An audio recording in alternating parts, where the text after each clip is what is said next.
Today we started our journey from New Delhi and planning to visit Taj Mahal situated in Agra.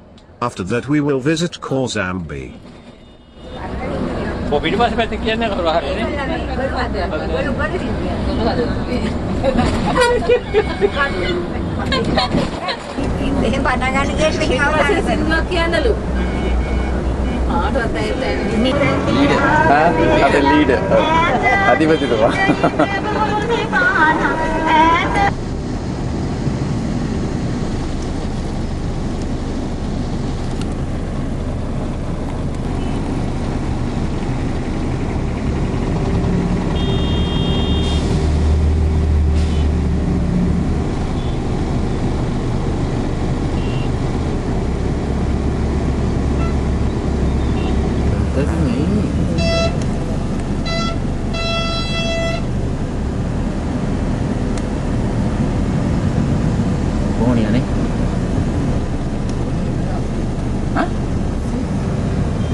The Taj Mahal of Agra is one of the 7 wonders of the world, for reasons more than just looking magnificent. It's the history of Taj Mahal that adds a soul to its magnificence, a soul that is filled with love, loss, remorse, and love again. Because if it was not for love, the world would have been robbed of a fine example upon which people base their relationships. An example of how deeply a man loved his wife, that even after she remained but a memory, he made sure that this memory would never fade away. This man was the Mughal Emperor Shah Jahan, who was head over heels in love with Mumtaz Mahal, his dear wife. She was a Muslim Persian princess, Her name Arjuman Banu Begum before marriage, and he was the son of the Mughal Emperor Jahangir and grandson of Akbar the Great. It was at the age of 14 that he met Mumtaz and fell in love with her. 5 years later, in the year 1612, they got married. Mumtaz Mahal, an inseparable companion of Shah Jahan, died in 1631, while giving birth to their 14th child. It was in the memory of his beloved wife that Shah Jahan built a magnificent monument as a tribute to her, which we today know as the Taj Mahal. The construction of Taj Mahal started in the year 1631. Masons, stonecutters, inlayers, carvers, painters, calligraphers, dome builders and other artisans were requisitioned from the whole of the empire and also from Central Asia and Iran, and it took approximately 22 years to build what we see today. An epitome of love, it made use of the services of 22,000 laborers and 1,000 elephants. The monument was built entirely out of white marble, which was brought in from all over India and Central Asia. After an expenditure of approximately 32 million rupees, Taj Mahal was finally completed in the year 1653. It was soon after the completion of Taj Mahal that Shah Jahan was deposed by his own son Aurangzeb and was put under house arrest at nearby Agra fort. Shah Jahan, himself also, lies entombed in this mausoleum along with his wife. Moving further down the history, it was at the end of the 19th century that British Viceroy Lord Curzon ordered a sweeping restoration project, which was completed in 1908, as a measure to restore what was lost during the Indian Rebellion of 1857, Taj being blemished by British soldiers and government officials who also deprived the monument of its immaculate beauty by chiseling out precious stones and lapis lazuli from its walls. Also, the British-style lawns that we see today adding on to the beauty of Taj were remodeled around the same time. Despite prevailing controversies, past and present threats from Indo-Pak war and environmental pollution, this epitome of love continues to shine and attract people from all over the world.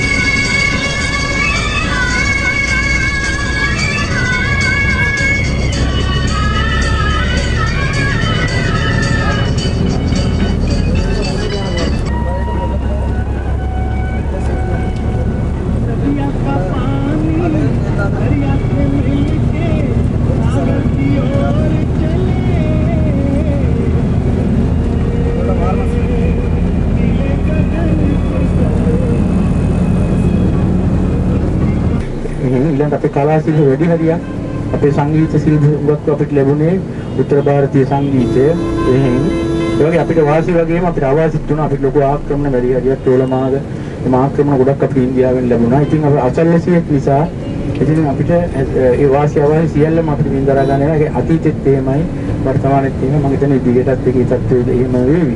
ඉතින් ඉන්දියාවේ පුරාණ ಭಾರತයත් අතර සම්බන්ධය අපිට දැනගන්න සතුටු වෙවි.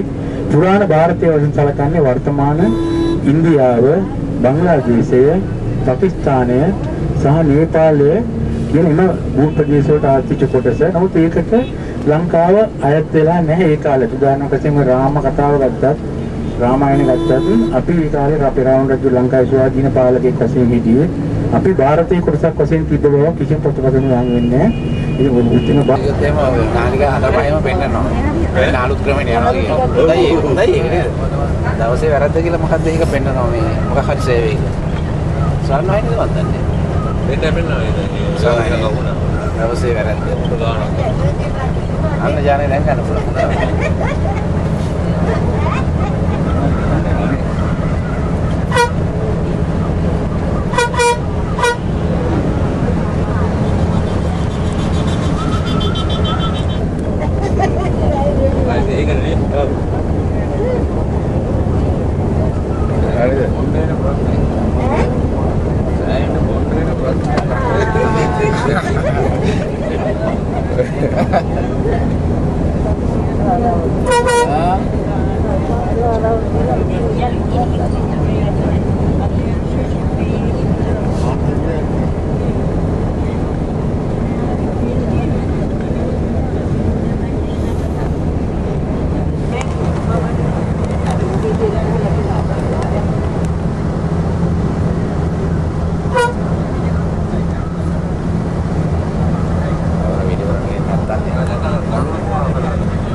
In the time of the Buddha, its king was Parantapa, and after him reigned his son Udina.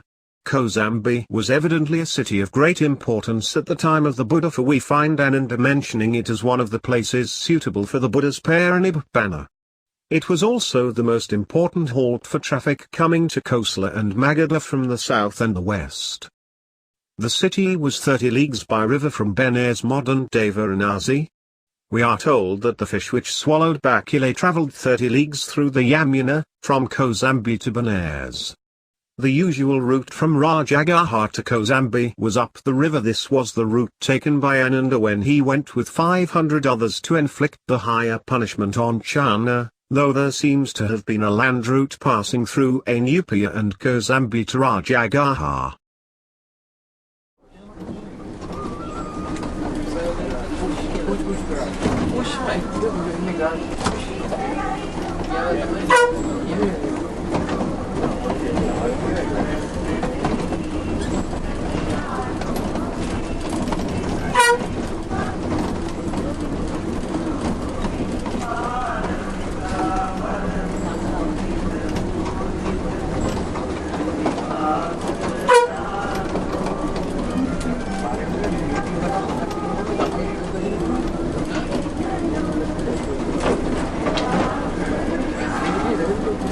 ඉන්ගෙන් 125ක් පාසල් යනවා.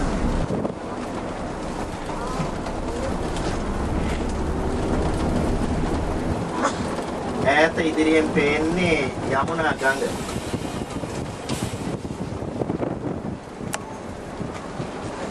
මිනිස්සුගේ ගම්මානිකුත් අපිට පේනවා ඒ හරියේ. මේ පස්සේ දැන් එකට යනවා.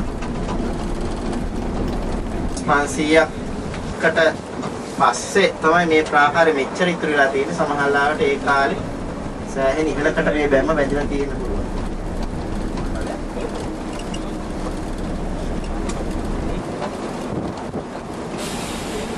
බැම්ම උඩ ඉන්නේ. ඔය අද ඉතුරු වෙලා තියෙන බැම්ම.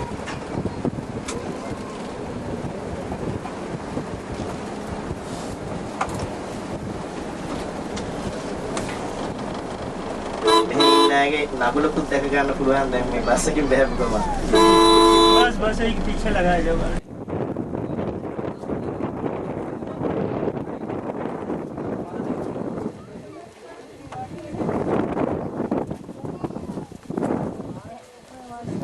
ඇවිල්ලා ඉන්නේ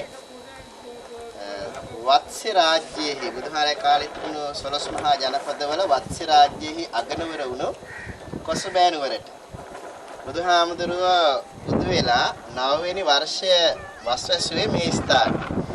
මේ වස් කාලෙත් එක බැලුවොත් එහෙම 2600 වෙනි වස් කාලේ බුදුහාමුදුරුවන්ගේ ශාසනයේ ඒකේ නමයක් අඩු කරාම 2591 වෙනි වස් කාලේ. ඊට පස්සේ 2591කට ඉස්සර අපි ආවන මේ වෙලාවේ බුදුහාමුදුරුවෝ වස් කාලේ. මේ බුදුහාමුදුරුවෝ ඇතුළු රහතන් වහන්සේලා බොහෝ පිරිසක් මේ ස්ථානයේ වැඩ ඉඳලා තියෙනවා. මෙහිදී සාමා විසවුන් වහන්සේ මාගන්ධිය දෙන්නගේ ඇතිවිච්ච ගැටලු වලට අවශ්‍ය ධර්ම දේශනා බුදුහාමුදුරුවෝ සිද්ධ කරලා තියෙනවා. දේවදත්ත හාමුදුරුවෝ වර පහක් ඉල්ලනවා බුදුහාමුදුරුවන්ගේ මේ භික්ෂුන් වහන්සේලාට හොඳ ශික්ෂාපද පහක් හරි ගැසගෙන අනුමැති. මේ අවස්ථාව ප්‍රතික්ෂේප කරනවා. ඒකත් මොකද සිද්ධ වෙන්නේ? ඊළඟට කුජුත්තරාව ධර්ම දේශනා කරන්න පාසිකාවන් අතර අග්‍රස්ථානයේ තමන්නේ මේ ස්ථානයේ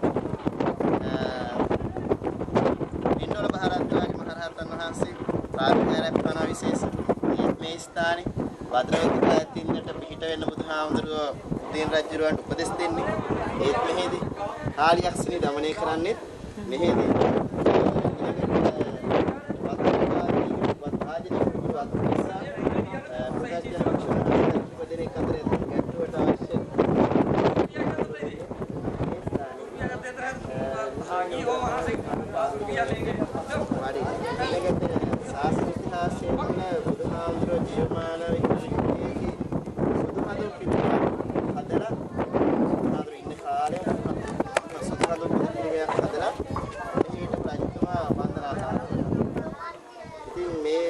කාරණා තමයි ප්‍රධාන වශයෙන් අපිට ඉගෙන ගන්න තවත් ඊට අමතරව සුසුසු කාරණා කිහිපයක් වෙනවා.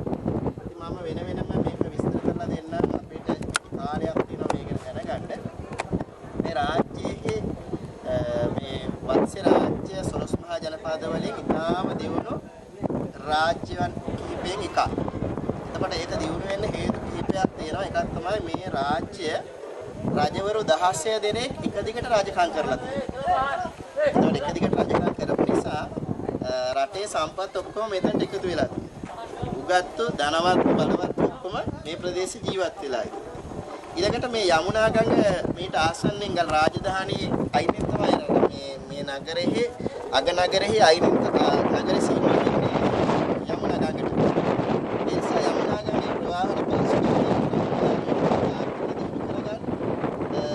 ප්‍රදේශවල සම්පත් පිටදී වගේ සම්පත් වල ප්‍රදේශවල ප්‍රවාහන සඳහා පහසුකම් ලැබෙනවා. ඊළඟට මේ පොළොවේ තියෙනවා අපේ රටේ පොසිලර් ටිකක් හදන්නේ නේද? ටයිල්ස් හදන්නේ. ඒ වගේ හොඳ පසක්. ඒ නිසා මේ පස් අරගෙන අතීතයේහි බොහොම වටින බොහොම ශක්තිමත් එකක් නිෂ්පාදනය කළ දෙනවා මෙහෙද.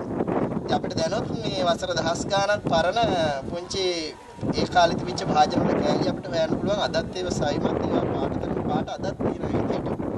දැන් මාලිගාවට යද්දී අපිට බලන්න පුළුවන් පොළොවේ තියෙන. ඊළඟට මෙහි ඉන්න අය දක්ෂ වෙලා තියෙනවා කෘත්‍රිම මුතු නිෂ්පාදනය කරන්න.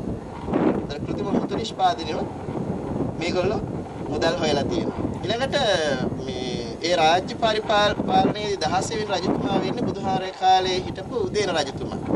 තරුණ වයසේ හිටපු කෙනෙක්. රාජ්‍ය බලය පිළිබඳව බොහොම හිතපු කෙනෙක්. කලාකාරයෙක්. ඒ වගේම අත්තු මෙල්ල කිරීමේ ශිල්පය පිළිබඳව ඉහළ හැකියාවක් තිබුණු කෙනෙක්.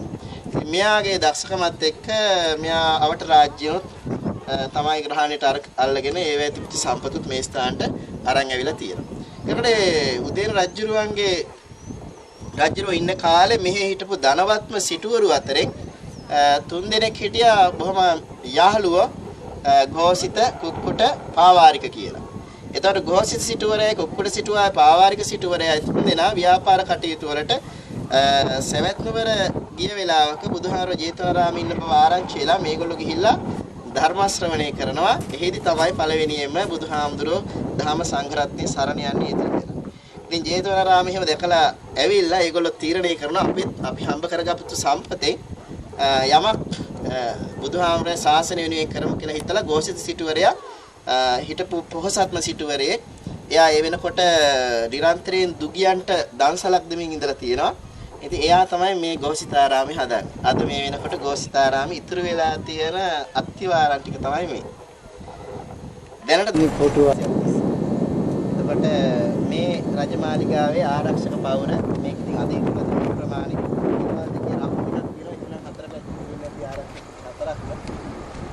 ගංගාවක් තියෙනවා. ගංගේ වතුර පාර එනක වළක්වන්න උදව් වෙන නැම්මක් අවුරුදු දහස් ගානක් තිස්සේ ඒක සුරක්ෂිතව තියෙනවා. වතුර ටික එහාට තල්ලුවේ. අවුම එහෙම කරා. වතුර එහාට ගිහින්. ඒ තාක්ෂණේ කොච්චර ආවත්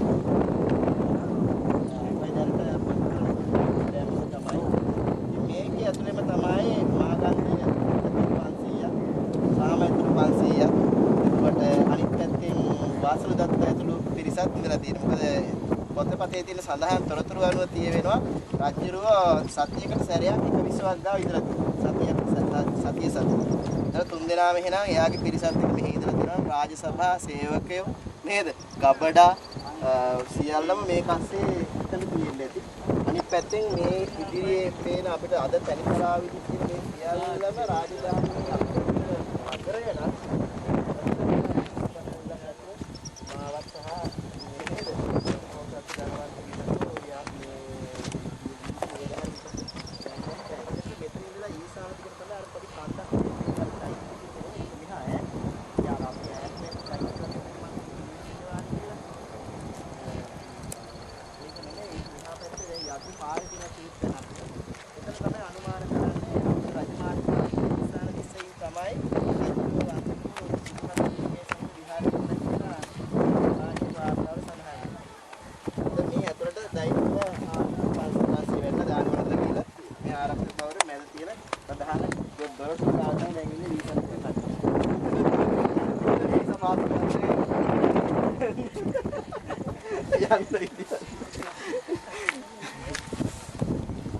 අර ගම්මානයක් මේ පැත්තෙත් ගම්මානයක් තියෙනවා. දැන් මෙතන ගංගේ පොඩි පොඩි බෝට් එකම තියලා හරියන්නේ අර ඒගොල්ලෝ මාරු කරලා ඔය ජීවත්.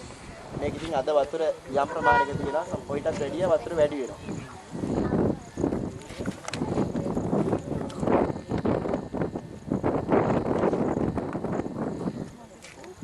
ඉතින් මේකෙත් ඉගෙන ගන්න තියෙන ධර්ම